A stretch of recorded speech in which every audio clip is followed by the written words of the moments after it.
Welcome to Using Your Teacher Voice, episode 19.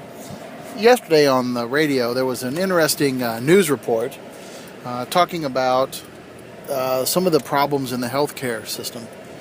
In particular, it was focused on a report that showed the disparity in life expectancies across the United States. That certain counties had rather high life expectancies, where certain counties had very short expectancies. In fact, the differences between the counties from the top to the bottom span 20.1 years, according to this report. That going from, say, Park County, Colorado, to Appalachia Coal Country in East Kentucky was the same difference as going from Japan, a very industrialized, developed nation, to India, a still developing nation. That was staggering. And as the report noted, as they were trying to decipher why there was such a disparity, there were certain themes, certain elements, certain common threads that started to come out. For one, as life expectancy went up, so did the residents' income. So did their access to health care. So did their education. And as you went down, obviously those things went down as you went to the lower end of the life expectancy scale. And things like smoking, major chronic health problems went up, smoking went up, a lot of certain lifestyle habits that aren't the healthiest went up. And as I'm listening to this, first off, I'm kind of shocked that there's such a variety, a range of expectancies in the United States. But I was also kind of surprised by the fact that it was very easy for me to sit here and take the word healthcare out and put education in.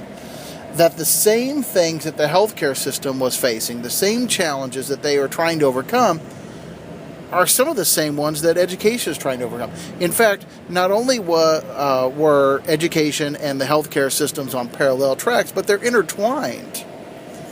As I'm sitting there and I'm thinking about this, it made perfect sense that, income is a huge predictor of school success. Not necessarily student success, that is the measure, but the ability of schools to really meet the needs of the students goes way up as their resources go up, and then students start to do better. In Indiana, last month, there were 7 referendums where school districts asked for a tax rate increase. 7. Of the 7, 5 were passed. All 5 of those were in affluent or larger urban areas.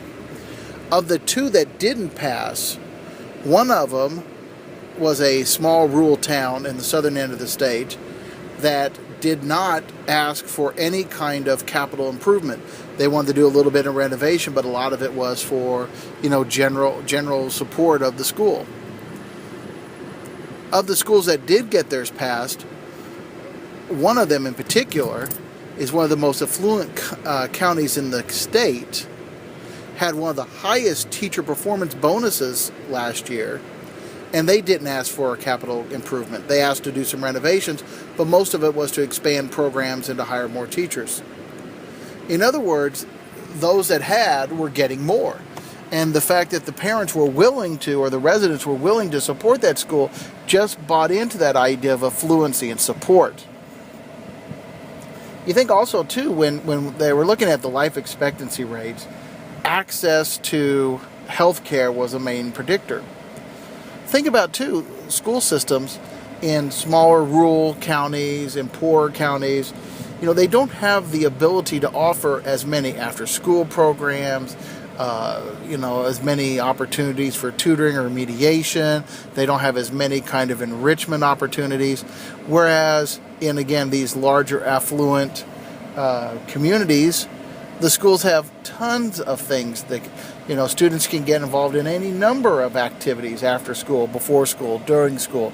That during the school they have opportunities to take all kinds of enrichment or elective classes, and there's all kinds of opportunities for remediate, to help students along. So again, as I was listening to this thing about This report about the healthcare challenges, they were the same ones that education is facing.